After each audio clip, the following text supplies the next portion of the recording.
ሆሳዕና በአርያም ለመሆኑ ሆሳዕና ለናንተ ምንድነው? አረቡን ዓለም የናጠው አብዮት ክርስትና በዚህ ልክ እንዴት ተቀጣጠለም? የሆሳዕና በዓል በእስልምና ሀገራት ውስጥ ከፍተኛ መንፈሳዊና ታሪካዊ ጠቀሜታ ያለው ተከብሮ የሚከበር በዓል ነው። በተለይም በአንዳንድ አክራሪ ተብለው በሚታወቁ ሀገራት ውስጥ የሚካሄደው የዚህ በዓል አከባበር በጣም አስደናቂ እንዲሁም ደግሞ እንደ ተአምር ሊታይ የሚችል ነው። ይህ በዓል የነብዩ ሁሴን ቢን አሊ በካርላባ ጦርነት 680 ማለት ነው ዓመተ ምህረት የነበረውን መስዋዕትነትና ትግል ያስታውሳል። ይህም በሺዓ ሙስሊሞች መካከል በተለይም ጥልቅ ስሜትን ይፈጥራል። በዚህ ዝግጅት ውስጥ የሆሳዕና በዓል አከባበር እንዴት እንደ ተአምር በእስልምናው ሀገር ሊቆጠር ቻለ? እንዲሁም ክርስትና በስፋት ይሰበክባቸው የነበሩ ሀገራት በእስልምናስ እንዴት እንደተዋጡ የተሟላ መረጃና ለናንተ የሚመጥን አድርገን አዘጋጅተናል። በአረቡ ዓለም ስለተፈጠረው አስገራሚ ክስተት እንነግራችኋለን። የሆሳዕና በዓል በእስልምና የመጀመሪያው ወር በሆነው ሙሐረም ወር ከአንደኛው እስከ 10ኛው ቀን ድረስ የሚከበር ሲሆን በአራተኛው ቀን ወይም ደግሞ የአሹራ ቀን ተብሎ በሚታወቀው ደግሞ የካርባላ ሰማዕትነትን ያስታውሳል። በኢራን፣ ኢራቅ፣ ሊባኖስ፣ ፓኪስታን፣ አፍጋኒስታን እና ሌሎችም የእስልምና ሀገራት ላይ ይህ በዓል በክርስቲያኖች ይከበራል። በተለያዩ ስነ ስርዓቶች፣ ሰልፎች፣ ሐዘንና ጸሎቶች እንዲሁም ደግሞ የደስታ ስሜት በዚህ በተደበላለቀ ስሜት ውስጥ ይከበራል። በእነዚህ ሀገራት በሺዎች የሚቆጠሩ ሰዎች ጥቁር ልብስ ለብሰው የሐዘን መዝሙሮችን እየዘመሩ የነብዩ ሁሴንን ተጋድሎ ያስታውሳሉ። የአከባበር በተለይ በአንዳንድ አክራሪ ተብለው በሚታወቁ አካባቢዎች የሚታየውን የአንድነትና የመተባበር መንፈስ እንደ ተአምር ይቆጥሩታል። በሆሳዕና በዓል ወቅት ሰዎች ከተለያዩ ዘርፎችና ክፍሎች ተሰባስበው አንድ የሆነ ሐዘንንና ተስፋን ይጋራሉ። ይህ አንድነት በተለይ ደግሞ በፖለቲካዊ ወይም ደግሞ በማህበራዊ ችግሮች ውስጥ ያሉ ሀገራት እንደ ተአምር ይታያል። የሆሳዕና ታሪክ ፍትህን፣ መስዋዕትነትን እንዲሁም ፍቅርን ያስተምራል። ይህ በዓል ሰዎች በአስቸጋሪ ሁኔታዎች ውስጥ እንኳን እምነታቸውን እንዲጠብቁ ያነሳሳቸዋል። በኢራን ውስጥ የተደራጁ ሰልፎች፣ በኢራን ውስጥ ደግሞ ወደ ካርባላ የሚደረጉ የእግር ጉዞዎች ወይም በሌሎች ሀገራት የሚካሄዱ የተለያዩ ቲያትሮች የሆሳዕናን ታሪክ በህያው መልኩ ያስተላልፋሉ። ይህ ሁሉ የባህልና የእምነት ጥምረት በዓሉን ተአምራዊ ያደርገዋል። በተለይ ደግሞ የእስልምና እምነት በከፍተኛ ሁኔታ በሚቀነቀንባቸው ሀገራት ይህንን ማየት እንደ ተአምር ሊቆጠር ይችላል። እስልምና በ7ኛው መቶ ክፍለ ዘመን ከአረቢያ ባህረ ገብ መነሳቱን ተከትሎ በፍጥነት በሰሜን አፍሪካ፣ መካከለኛው ምስራቅ፣ እስያና አውሮፓ ክፍሎች ተስፋፍቷል። ከነዚህ መካከል ብዙዎቹ ከሐዋርያት ጊዜ ጀምሮ ክርስትና በስፋት ይሰበክባቸው የነበሩ ናቸው። እንደ ግብጽ፣ ሶሪያ፣ ኢራቅ፣ ቱርክና ሰሜን አፍሪካ ሀገራት ያሉ አካባቢዎች በአንድ ወቅት የክርስትና ማዕከላት ነበሩ። እነዚህ አካባቢዎች በእስልምና እንዴት እንደተዋጡ ለመረዳት ደግሞ ታሪካዊ፣ ማህበራዊ፣ ባህላዊ እሴቶችን መመልከት ያስፈልጋል። እስልምና በአንድ አምላክ ወይም ደግሞ ተውሂድ ላይ ያተኮረ ሁሉም ሰው ተደራሽ የሆነ መልእክትን አንድ ጊዜ አቀረበ። በተለይ ደግሞ በክርስትና ውስጥ የነበሩ አብ፣ ወልድ፣ መንፈስ ቅዱስ ወይም ደግሞ ስላሴ እያሉ የሚያምኑ ክርስቲያኖችን ወደ እነሱ ለመጎተት ብዙ ጥረት አድርገዋል። ለብዙ ሰዎችም ግራ እያጋቡ ነበር። ነገር ግን ክርስትናውስ በጥልቀት ላሉ ሰዎች ይሄ መጠምዘዝ ቀላል ሊሆን አልቻለም። የእስልምና መስፋፋት ብዙውን ጊዜ በጦርነት ተካሂዷል። ነገር ግን የእስላም ገዢዎች በአብዛኛው በተሸነፉ ህዝቦች ላይ ፍትሃዊ አስተዳደርን ተግባራዊ ያደርገዋል። ለምሳሌ በተሸነፉ ክርስቲያኖችና አይሁዶች ላይ የጂዝያ ግብር ተጥሎ ነበር።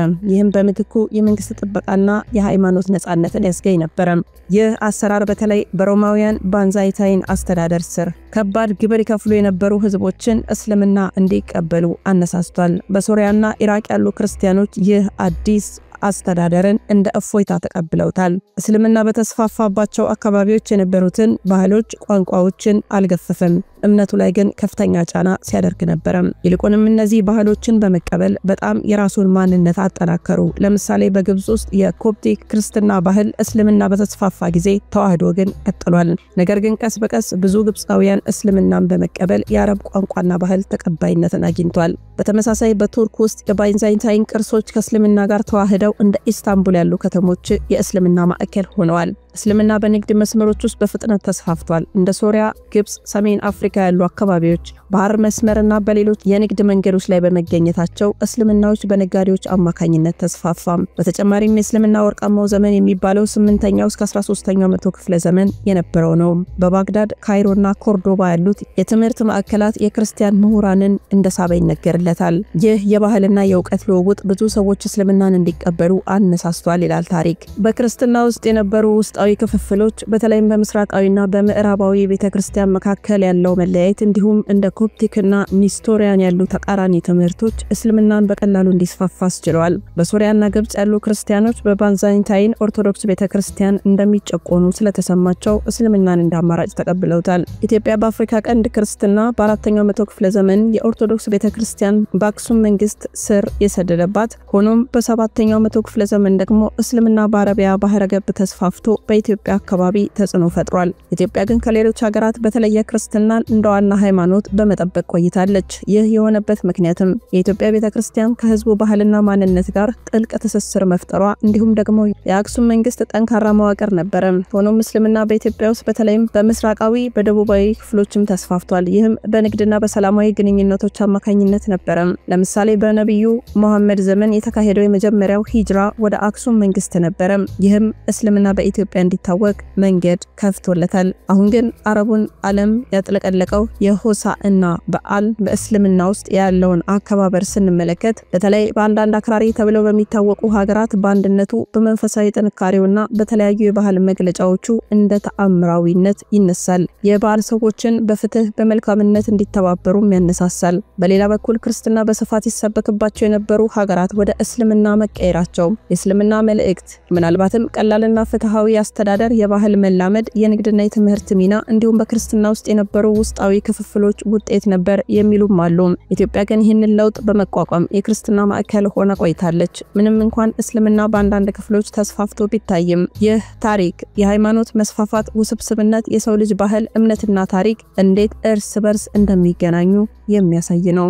እንደ ሆሳዕና በዓል ያሉ ክንውኖች ደግሞ በተለይም በእስልምናው ዓለማት ላይ ሲከበሩ እንደ ተአምር የሚታዩት ያለ ምክንያት አይደለም። ምክንያቱም በብዙ መስዋዕትነት የተገኘ ድል ነውና።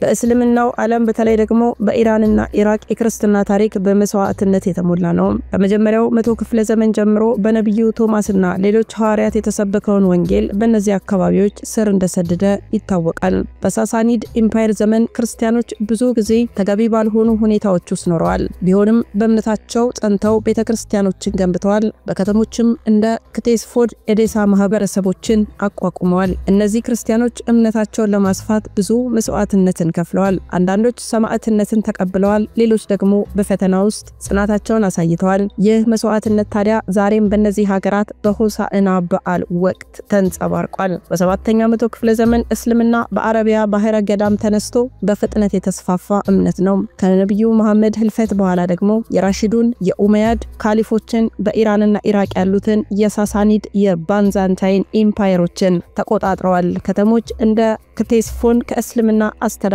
ስር ገብተዋል። እስልምና በእነዚህ አካባቢዎች ተቀባይነት ያገኘው በቁርአን መልእክት ስለ አንድነት፣ ፍትህና ለአምላክ መገዛት በመሆኑ ነበር ይላል ታሪክ። በተጨማሪም እስልምና አዲስ የንግድ፣ የትምህርት፣ የባህል እድሎችን ከፍቷል ይላሉ።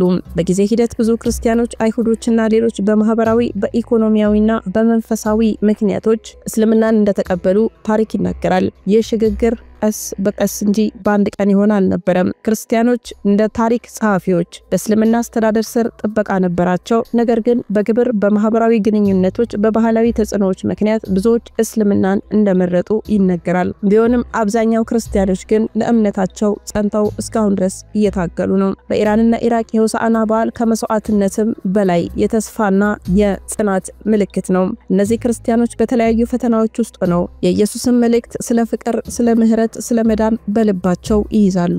ይህ በዓል የነሱን ታሪክ፣ ትግልና ተስፋ የሚያንጸባርቅ በዓል ነው። በአረቡ ዓለም የክርስትና ዋጋ ከፍተኛ ሊሆን ይችላል። ነገር ግን የነዚህ ማህበረሰቦች ጽናትና ተስፋ የሰው ልጅ መንፈስ ምን ያህል ጠንካራ እንደሆነ ያስታውሰናል። የእስልምና መስፋፋት የክልሉን ታሪክ ቢቀይርም ክርስቲያኖች አሁንም የራሳቸውን ቦታ በጽናት ይዘዋል። ይህም ታሪክ ስለ መቻቻል፣ ስለ አንድነት፣ ስለ ይቅርባይነትና ስለ ጽናት የሚናገር ነው። በአረቡ ዓለም እስልምና በህግም ሆነ በባህል ትልቅ ቦታን ይዛል። በእንደዚህ አይነት አካባቢ ክርስቲያን መሆን እንደቀላል ነገር አይታይም። ይልቅስ ኃያል የሆነ ጥንካሬ እንደሚጠይቅ እንጂ።